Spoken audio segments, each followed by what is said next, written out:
na may mga scammer na mga vlogger.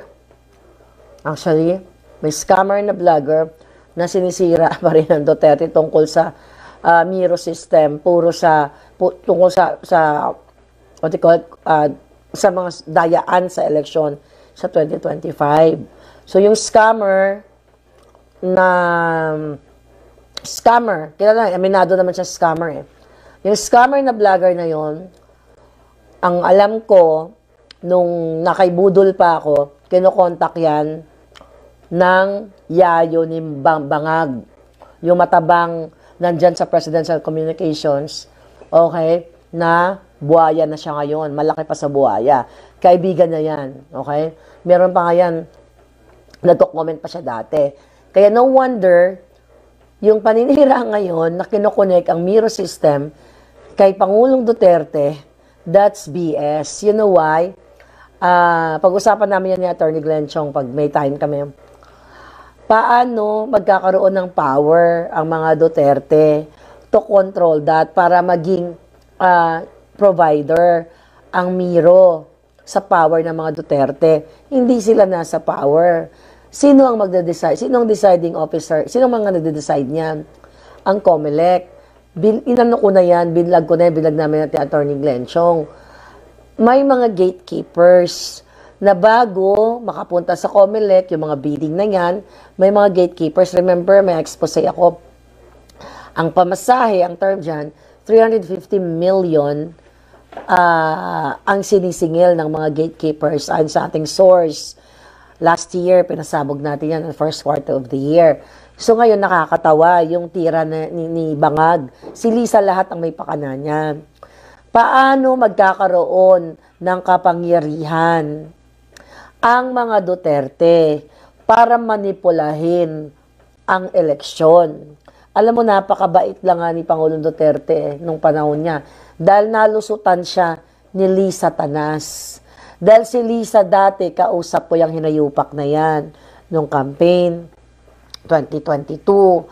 Ang sabi sa akin, kinukulit ako nyon. May mga text messages na pinakita ko sa inyo na i-push ko daw sa gobyernong Duterte na magkaroon ng hybrid election. Ganyan-ganyan. Kasi daw dadayain si Bangag. So without us knowing, the Filipino people, nakipagsabuatan pala itong Bangag at si Lisa Tanas, lalo si Lisa Tanas, sa Smartmatic during that time. Okay, nalusutan ang mga Duterte, ang Duterte administration. May vlog nga ako dati, di ba? Dahil sinasabi ni Lisa Tanas sa akin, mo tarantado talaga, na dadayain daw, okay? Dadayain daw ni Bongo, ni Senator Bongo during that time, ang halalan kasi ganito, kasi ganyan. So dahil budol na budol ako during that time, dahil syempre gusto ko silang manalo, umaayon ako sa kanila kasi kapag kasi kakampi mo, magkakampi kayo. So, minsan, ang tawag dito, akala mo nabibigyan ka ng tamang wisdom, pero hindi pala. So, hanggang sa nalaman ko na nga lang kay Attorney Glenn Chong na si Lisa Tanas ay nakipagsabuatan sa Smartmatic at meron po yan sworn statement.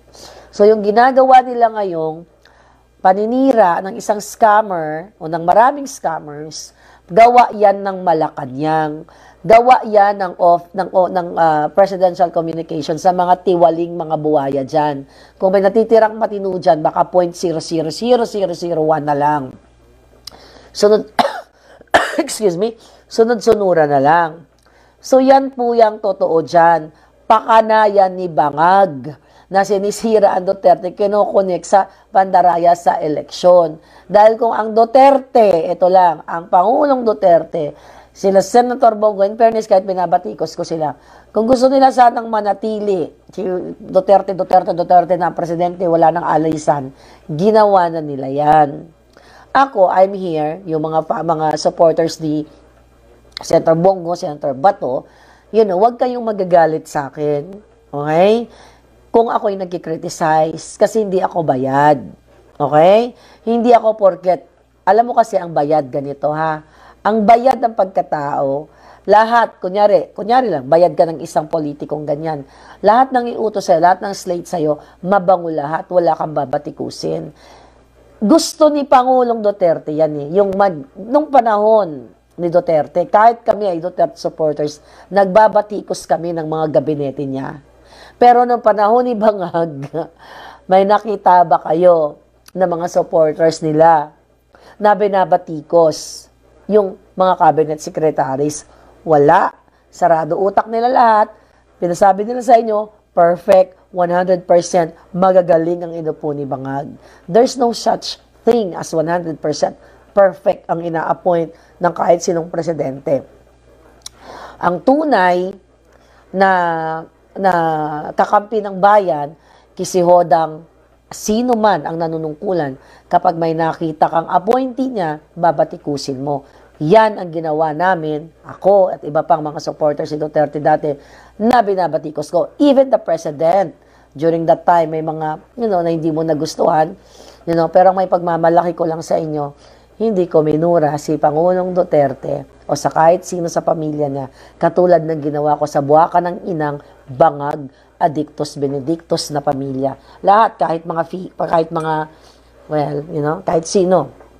Mat ganun pa man, mga palangga, yan yung ginagawa nila ngayon. Kaya, alam mo, yung mga supporter ni Senator Bong, mayroon na naman chance eh. Meron pa naman ka-chance, hindi pa naman, nag-umpisa pa lang naman yung halalan. Ngayon, hindi tayo pwede maging sarado utak. I'm not here para mag-kiss ass sa kahit kanino man. I can F all of you guys na mga budol. Kasi wala akong utang na loob sa inyo, wala akong hininging pabor, but I am grateful to people na mabuti sa akin. So now, alam nyo na, sinisira. Kaya nga ako galit eh. Senator Bongo and Senator Bato, don't get me wrong. Okay? Sinuportahan ko kayo. Ang gusto ko lang sana, total, ngayon, nasa Senate na yan, sinabi ni Senator Bato na mayroong A1 information na galing sa Malacanang na inuutosan si Maslog. This is your time to, to shine o to prove to the people, kayo, dyan sa committee niyo, you're doing your job. Hindi kasi pwede na pagdating sa Senate lang, magtataas tayo ng boses. Ikaw, I will pin you down. Then that's it. You have to walk the talk, ika nga. When I say, I will pin you down, di ba? May action. Hindi lang natin gagawin sa hearing. Kaya nga sabi ko, I'm not closing my doors to support ng mga tinaas ng mga kamay ni Pangulong Duterte. Hindi pa naman tapos nag-uumpisa pa lang. Bakit ba tayo nandito nag-criticize? To make these politicians, these people, better para sa Pilipino. Wala akong mapapala dito palangga. Doon na nga, nawala na ako ng alindog na yun, boses ko.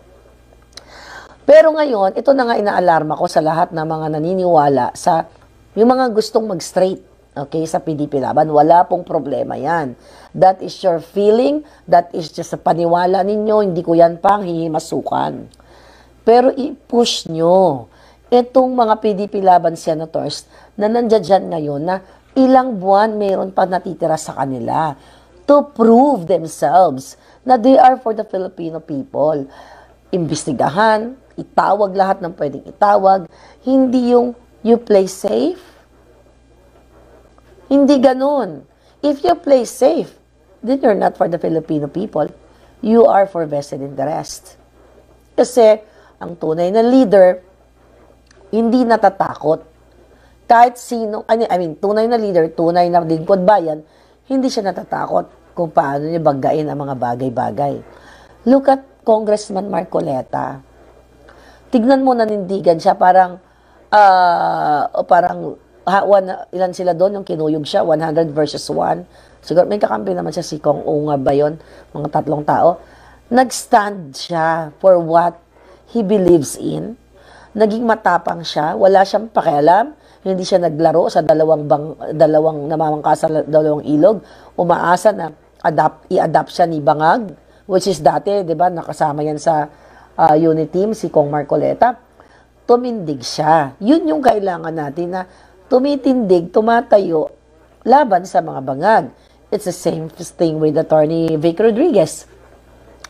Kaya nga sabi ko, ang kakampi, di ba sabi ko sa inyo, ang kakampi natin sa sa Senate, dun sa committee na yon on public order and drugs and public order, ganyan, si Senator Bongo, si Senator Bato, si Robin Padilla. Gusto namin makita how you oppose the bangags. Yun lang, mahirap bang gawin yan? We don't need money from you to support you. Alam nyo yan, magkakaibigan naman tayo eh. Did I ask any peso from you for myself? Wala. Kami pa, ako pa, nagsispend ng mga tarpaulin, t-shirt and everything. We supported you in the past because we believe in you pagtatanggol nyo yung bayan. Yun lang hinihingi ko namin. Diba? Kung gusto ko lang, you know what? I'm telling you, as early as before this, may mga nag-a-approach sa akin. Okay? Na mga PR, ek. Diba? Na kung pwede ipopromote si ganito. I can make money out of it. But I stand for what I believe in. Dahil sabi ko, asahan nyo yung mga vloggers na ngayon, may mga ipopromote yan, na ganyan, yung iba dyan bayad. Hindi ko naman sinabing lahat. Lalo na yung mga, well. Anyway, hindi ko gagawin yan dahil pag ginawa ko yan, para na ring minura ko yung sarili ko, the way na minura ko, yung mga, alam nyo na, yung mga binenta, yung kanilang mga kaluluwa, para lang sa kakarampot na pera. Ngayon pa ba ako magpapabayad? Sa ganitong stage na ng laban ko since 2015, ngayon pa ako magpapabayad. So walang kwenta, 2015, 16, 17, 18, 19, 20, 21, 22, 23, 24, for 9 years, ngayon ko pa maisip na manghingi sa inyo? Hell no! Ang hinahingi namin sa inyo, lahat kayo, you stand for the people.